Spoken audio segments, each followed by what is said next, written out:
Digital. Nikmati kemudahan interaksi, partisipasi, dan kolaborasi dengan RRI Digital.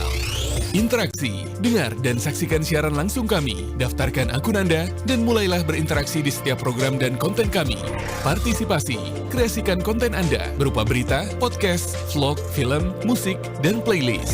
Kolaborasi, kami mengajak berbagai komunitas untuk berkembang bersama melalui digital platform.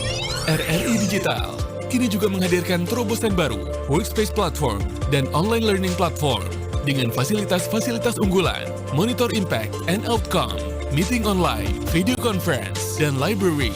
RRI Digital menghadirkan fitur-fitur untuk peningkatan interaksi, partisipasi, kolaborasi, workspace, dan learning. Segera download RRI Digital. Anda masih mendengarkan Pro 1 RRI ND, kanal informasi dan inspirasi. Pro 1 RRI ND, kanal informasi dan inspirasi pendengar dari kawasan Jalan Durian nomor 1 Anda masih terus bersama saya Rizwan Sumbi yang menemani Anda. Kita ke topik wawancara kita selanjutnya terkait dengan Bandara Komodo Labuan Bajo ya, yang resmi menjadi bandara internasional. Kami sudah bersama dengan Kepala Bandara Komodo Labuan Bajo, Cepi Triyono melalui sambungan telepon.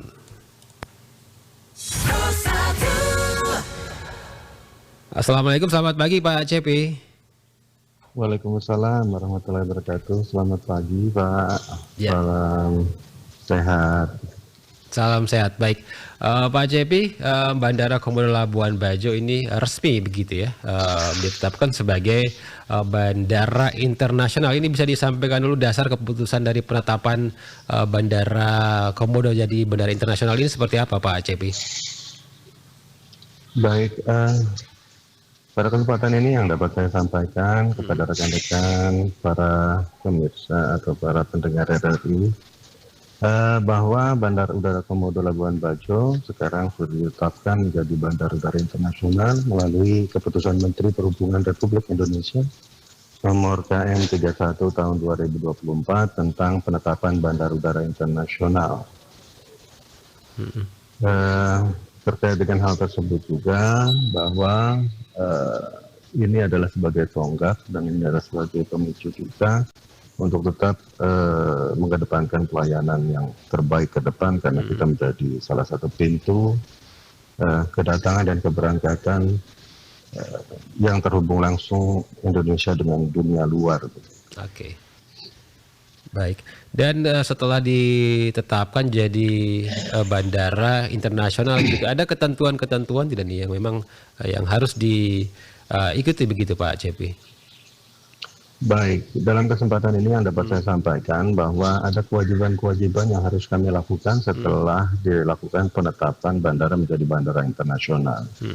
Yang pertama, kewajibannya itu ialah untuk selalu memastikan terpenuhinya persyaratan keselamatan, persyaratan keamanan, dan persyaratan pelayanan yang mempunyai standar tersendiri sebagai bandar udara internasional.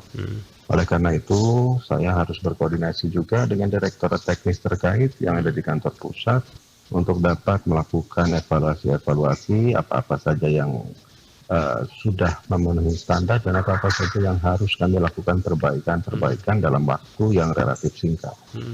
Kemudian yang kedua ialah harus memastikan tersedianya unit kerja ataupun personil yang nantinya akan bertanggung jawab untuk pelaksanaan kegiatan kepabeanan, kegiatan keimigrasian, maupun kegiatan kekarantinaan yang harus ada dan tersedia di bandara. Dan itu juga harus kita koordinasikan secara baik karena untuk kepabeanan, keimigrasian, dan karantinaan itu butuh memang sarana dan prasarana yang harus didukung oleh pihak bandara. Begitu.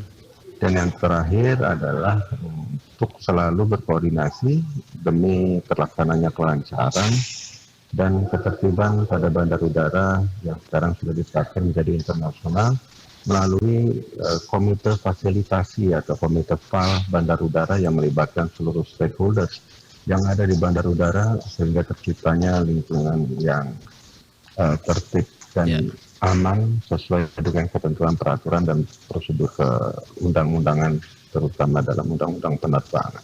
Begitu, Bapak. Baik. Berarti ada perlu penambahan ataupun persiapan gitu ya secara infrastruktur kemudian sumber daya manusianya untuk mendukung Bandara Komodo ini ya Pak JP ya. Siap, itulah yang kita akan lakukan secara cepat dan tepat serta terukur. Dan untuk SDM yang ada nih untuk sampai dengan saat ini seperti apa Pak JP di Bandara Komodo Labuan Bajo untuk menghadapi tantangan baru sebagai bandara internasional begitu Pak JP? Tantangan barunya sebenarnya ialah kita kan sudah pernah mengalami bandara kami ditetapkan menjadi bandara internasional sementara waktu pelaksanaan KTT kemarin. Oh ya. Sehingga teman-teman yang di lapangan semua sudah tahu dan mengerti terkait dengan apa-apa yang harus dilakukan karena sudah pernah penetapan bandara walaupun cuma sementara untuk menjadi internasional. Tetapi di sini uniknya ialah bahwa waktu saat KTT yang kita tangani adalah tamu-tamu, pejabat-pejabat negara, pejabat-pejabat penting negara lain yang datang ke bandara. Gitu. Dan yang sekarang adalah orang-orang umum yang bisa masuk ke Bandar Udara Komodo dan itu juga memang terkait dengan personel pada prinsipnya kami siap walaupun itu nanti ada kekurangan mungkin bisa kita koordinasikan dengan tim teknis di pusat untuk mendapatkan arahan kita harus melakukan apa Oke. agar sesuai dengan ketentuan dan peraturan. Untuk skala prioritasnya nih untuk jangka waktu pendek nih apa nih yang akan dipersiapkan begitu di Bandara Komodo Pak JP? Ya seperti yang saya sudah sampaikan sebelumnya, persiapan-persiapan itu ialah persiapan mengatur flow, baik itu flow internasional umum, kemudian flow keberangkatan internasionalnya, kemudian juga kita harus siapkan beberapa infrastruktur tambahan yang harus dikoordinasikan dengan tim pusat, di mana penempatannya, kemudian personilnya itu nanti kita akan letakkan seperti apa. Tapi pada prinsipnya sih kami akan maksimalkan seluruh aset ataupun seluruh sumber daya kami miliki sekarang sehingga itu dapat bisa berjalan sesuai dengan prosedur dan aturan yang berlaku untuk bandara internasional. Baik, Pak JP terakhir nih bagaimana harapannya untuk perkembangan dari Bandara Komodo Labuan Bajo ke depannya, kemudian juga harapannya untuk masyarakat juga nih dan pemerintah di Kabupaten Manggarai Barat untuk ikut bersama-sama mendukung Bandara Komodo yang sudah ditetapkan menjadi bandara internasional. Pak JP silakan.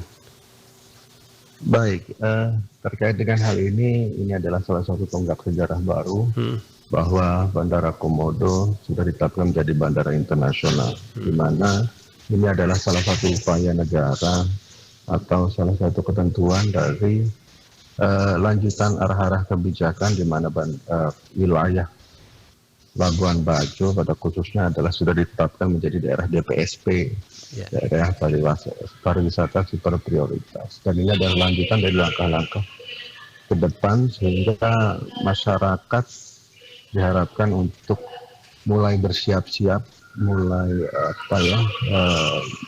mempercantik daerahnya dan mulai bersiap-siap mendapatkan lebih banyak kunjungan tamu-tamu asing yang semuanya datang dari seluruh dunia untuk melihat keindahan Labuan Bajo pada khususnya, di mana seluruh masyarakatnya harus juga sudah mulai bisa untuk menangkap peluang-peluang yang ada sehingga Labuan Bajo semakin dan semakin lagi dikenal oleh seluruh masyarakat seluruh dunia. Yang jadi concern utama ialah bahwa pemerintah akan selalu, terutama Kementerian Perhubungan akan selalu berupaya untuk terus berkomitmen meningkatkan pengembangan bandar udara sehingga menjadi bandar udara yang representatif dari kacamata bandara dunia karena kita menjadi bandara internasional. Oke. Saya rasa itu. Baik Pak JP, terima kasih waktunya untuk RRI ND pagi ini. Selamat sekali lagi untuk Bandara Komodo ini yang sudah menjadi bandara internasional Pak JP ya. Terima kasih banyak atas kesempatannya dan salam juga buat teman-teman seluruh pendengar RRI ND di seluruh Indonesia. Baik, selamat pagi Pak JP. Selamat pagi.